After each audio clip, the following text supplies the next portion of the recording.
বড়দের গোল গাউন জামা কিভাবে কাটিং করতে হবে 2.5 হাত বহরের কাপড় দিয়ে এই ভিডিওতে যারা নতুন আছে তাদের জন্য খুব সহজ করে বুঝিয়েছি।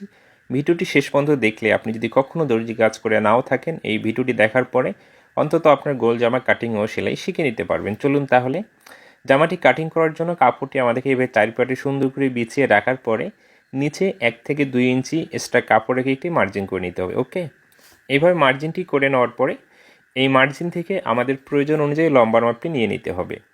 তো এই গোল জামাটি আমি 40 ইঞ্চি লম্বা তৈরি করব, তাহলে সেলাই মার্জিন সহ এখানে 45 ইঞ্চিতে আমাকে মার্জিনটি করে নিতে হবে এবং এই মার্জিনটি সোজা করে টেনে নিতে হবে। স্কেলের সাহায্যেও নিতে পারেন, নাহলে আপনি আইডিয়া করেও সোজা করে টেনে নিতে পারেন, এতে কোনো সমস্যা নেই। মার্জিনটি টেনে নেওয়ার পর এখন শোল্ডারের মাপটি নিতে হবে। শোল্ডারের মাপটি 7 ইঞ্চি 25 পয়েন্ট নিয়েছি এবং শোল্ডার ডাউনের জন্য 75 পয়েন্ট নিয়েছি এবং এইদিকে 2 ইঞ্চি 50 পয়েন্ট মানে গলার পাশে আমি 2.5 ইঞ্চি নিয়েছি। নেওয়ার পরে ক্রস মার্জিনটি মিলিয়ে দিতে হবে। এরপরে আর্মহোলের জন্য এখানে আমাদেরকে 7 ইঞ্চিতে মার্জিন করতে হবে, মার্জিনটাকে সোজা করে টেনে নিতে হবে। নেওয়ার পরে এইখানে কিন্তু বডি মাপটি নিতে হবে। বডি মাপটি 44 নেব, 44কে 4 ভাগ করে 11 ইঞ্চিতে মার্জিন করতে হবে, 1 ইঞ্চি সেলাই মার্জিন এক্সট্রা নিতে হবে। এখানে যত ইঞ্চি নিয়েছি এখানেও তত ইঞ্চি নিয়ে মার্জিনটি আমাদেরকে এইভাবে টেনে নিতে হবে সোজা করে, যেহেতু এই গোল জামায় তালপাট আমাদেরকে দিতে হচ্ছে না। এবং এইখানে 1 ইঞ্চিতে মার্জিন করতে হবে। আর্মহোলের মাপটিকে 2 ভাগ করে ঠিক মাঝখানে একটি মার্জিন করে দেখুন এইভাবে হালকা একটু ভিতরে দিয়ে এই মার্জিনটি বোর্ডের মাপটির সাথে আমাদেরকে মিলিয়ে দিতে হবে। খুব সহজে আর্মহোলের রাউন্ড শেপটি করে নিতে হবে। গলা লম্বাটি 5 ইঞ্চি দিব, গলার পাশেও এখানে আমি 2.5 ইঞ্চি নিয়ে নিচ্ছি। বডি অনুযায়ী কিন্তু যারা একটু বড় গলা পরতে ভালোবাসে তাদের জন্য পাশে আপনি 3.5 থেকে 3 ইঞ্চি পর্যন্ত নিতে পারেন। এইভাবে গোল গলার জন্য রাউন্ড শেপটি করে দেওয়ার পরে এখন আমরা কী করব, 22 ইঞ্চি নিচে একটি মার্জিন করব। এই 22 ইঞ্চির যে মার্জিন এবং এই আর্মহোলের মার্জিন থেকে ঠিক মাঝখানে একটি মার্জিন করতে হবে। এইখানে আমাদেরকে পেটের মাপ নিতে হবে। যখন গোল জামা আমরা কাটিং করব অনেক ঘের দিয়ে, শুধু পেটের মাপটি নিলেই হবে এবং বডির মাপটি, এখানে কোমরের মাপটি নেওয়ার কোনো প্রয়োজন নেই। এরপরে সুন্দর করে মার্জিনগুলো মিলিয়ে দিতে হবে। দেওয়ার পরে আমরা কি করব, এখন নিচের ঘেরের মাপটি নিতে হবে। এখানে যতটুকু ঘের আছে সম্পূর্ণটাই দেবো, কিন্তু আরও এখানে জয়েন্ট দিয়ে ঘেরটি বাড়িয়ে নিতে হবে। এই জন্য একটি সোজা স্কেল রেখে এইভাবে 2টি মার্জিন টেনে নিতে হবে। নেওয়ার পরে নিচের ঘেরের মাপটি এখন আর নেওয়ার প্রয়োজন নেই, এই মার্জিনগুলো ভালো করে মিলিয়ে দিতে হবে। ওকে, দেওয়ার পরে যে মাপ ও মার্জিন করেছি মার্জিন অনুযায়ী ঘুরিয়ে ঘুরিয়ে কাটিংটি করে নিতে হবে। আপনি যদি আমার ফেসবুক পেজে নতুন হয়ে থাকেন, আমার পরবর্তী ভিডিওগুলো নিয়মিত দেখতে চান, অবশ্যই পেজটিকে ফলো দিয়ে রাখবেন এবং ভিডিওটি যদি ভালো লেগে থাকে লাইক ও কমেন্টের মাধ্যমে অবশ্যই আপনার মতামতটি জানিয়ে যাবেন। ইউটিউব থেকে দেখলে ইউটিউব চ্যানেলটিকে সাবস্ক্রাইব করে রাখবেন এবং কোনো গ্রুপে আপনি অ্যাড থাকলে সেই গ্রুপে আপনি ভিডিওটি শেয়ার দিয়ে রাখবেন, যে কোনো মুহূর্তে আপনি দেখে নিতে পারেন, নাহলে আপনার ফেসবুকেও আপনি শেয়ার দিয়ে রাখতে পারেন।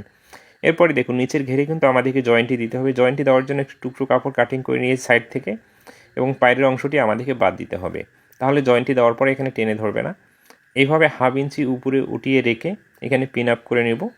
নেওয়ার পরে আমরা কি করব, আমরা সাইড থেকে যে কাটিং করেছি এটার বরাবর এখন কাটিং করে নিতে হবে, তাহলে ঘেরটি পারফেক্টভাবে আমরা মিলাতে পারবো। এবং এই সাইডে মিনিমাম 1.5 থেকে 2 ইঞ্চি রাউন্ড করে কাটিং করতে হবে, নাহলে কিন্তু কণাটি ঝুলে পড়বে। এইভাবে বডির পার্টটি কাটিং করা কমপ্লিট হয়ে গেলে এখন গলার পট্টি, হাতা, প্রতিটি বিষয় এখন আমাদের আরও কাটিং করে নিতে হবে। আপনি নতুন হয়ে থাকলে মনোযোগ দিয়ে দেখুন, প্রতিটি বিষয় আপনি খুব সহজে শিখতে পারবেন। এইভাবে কাপড়টি ভাঁজ করে নেওয়ার পরে বডির পার্টটি আমরা বিছিয়ে রাখবো।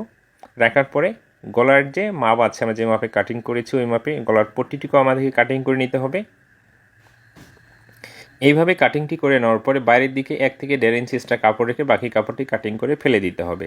তাহলে আমাদের গলার পট্টিটি কাটিং করা কমপ্লিট হয়ে গেছে, তাই না? গোল জামায় কিন্তু কোমরে ফিতা দিতে হয় এবং হাতায় অনেকজনে ডিজাইন করে তৈরি করতে চায়। আমি দেখিয়ে দিচ্ছি কীভাবে কোন কাজটি আমাদেরকে করতে হবে। এইভাবে গলার পট্টি বডির পার্টটি কাটিং করে নেওয়ার পরে অবশিষ্ট যে কাপড় আছে এই কাপড়টি দিয়ে আমাদের কী করতে হবে, এখানে হাতা কাটিং করতে হবে।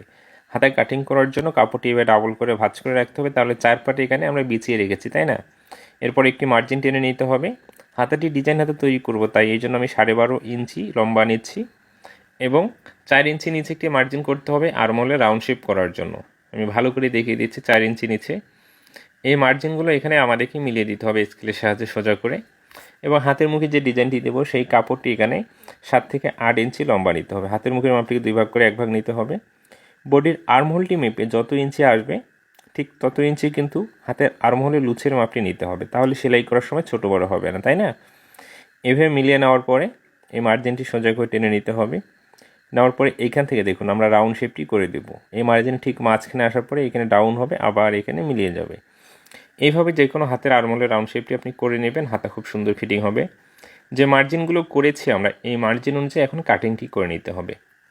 আপনি এই গোল জামার সেলাইয়ের ভিডিওটি দেখতে চাইলে অবশ্যই পেজটাকে ফলো দিয়ে রাখতে হবে। ইউটিউব চ্যানেল থেকে দেখলে অবশ্যই চ্যানেলটিকে সাবস্ক্রাইব করে রাখতে হবে, এবং এই ভিডিওটি পরবর্তীতে আবারও দেখতে চাইলে আপনি আপনার আইডিতে শেয়ার দিয়ে রাখতে পারেন। এক্সট্রা টুকরো কাপড়গুলো কাটিং করে ফেলে দিব, এবং হাতের মুখের যে ডিজাইনটি আছে এখন আমাদেরকে কাটিং করতে হবে। কাপড়টিকে এখানে দেখুন আরও একটি ভাঁজ করতে হবে, তাহলে কয় ভাঁজ হচ্ছে? 4 ভাঁজ, তাই না? 4 ভাঁজ এইভাবে করে নেওয়ার পরে তো এখানে কিন্তু ঠিক মাঝখানে এখন এইভাবে আড়াআড়ি করে ভাঁজ করতে হবে, তাহলে 8 ভাঁজ হয়ে যাচ্ছে। তো হাতের পাটটি এখানে আমাদেরকে কয় ভাঁজ হলো? 8 ভাঁজ। এইভাবে যতটুকু সেলাই মার্জিন বাদ দেবো ততটুকু বাদ দিয়ে এইভাবে মিল করে রাখতে হবে, রেখে এই মাপে একটি মার্জিন করতে হবে। মার্জিন করে নেওয়ার পরে এখন এখানে লম্বা মাপটি নিয়ে নিতে হবে। যে মার্জিন করেছি এই মার্জিন থেকে আপনি কত ইঞ্চি লম্বা নেবেন, তো এখানে আমি 7 ইঞ্চি লম্বা নিচ্ছি। নেওয়ার পরে এইভাবে রাউন্ড করে মার্জিনটি করে দিতে হবে। সুন্দর করে মার্জিনটি করে নেওয়ার পরে এইভাবে বাইরের দিকে কাটিংটি করতে হবে। ওকে, তো হাতের যে মুখের ডিজাইনটি আমাদের কাটিং করা এখানে কমপ্লিট হয়ে গেছে। এখানে কিন্তু 2টি হাতের মুখের ডিজাইন আমরা একই সাথে কাটিং করেছি। সেলাইটি দেখলে আপনি খুব সহজে আরও বুঝতে পারবেন। তো এইভাবে হাতাটি কাটিং করে নেওয়ার পরে কোমরের ফিতা মানে বেল্ট কাটিং করতে হবে, তাহলে আমাদের জামাটি কাটিং করা কমপ্লিট হয়ে যাবে। দেখুন হাতের ডিজাইনটি কিন্তু এইভাবেই থাকবে, তাই না? তো এই ভিডিওটি শেষ পর্যন্ত দেখার পরে যদি সত্যি আপনাকে ভালো লেগে থাকে এখনই বন্ধুদের মাঝে শেয়ার করুন, এবং লাইক কমেন্টের মাধ্যমে অবশ্যই আপনার মতামতটি জানাবেন। দর্জি কাজ বিষয়ে কিছু জানার থাকলে কমেন্ট করবেন, অবশ্যই কমেন্টের মাধ্যমে আপনাকে বুঝিয়ে দেওয়ার চেষ্টা করব। ভালো থাকবেন, সুস্থ থাকবেন। সেলাই ভিডিওটি দেখার জন্য অবশ্যই আমাদের সাথে থাকবেন, তাহলে খুব সহজেই দেখতে পারবেন।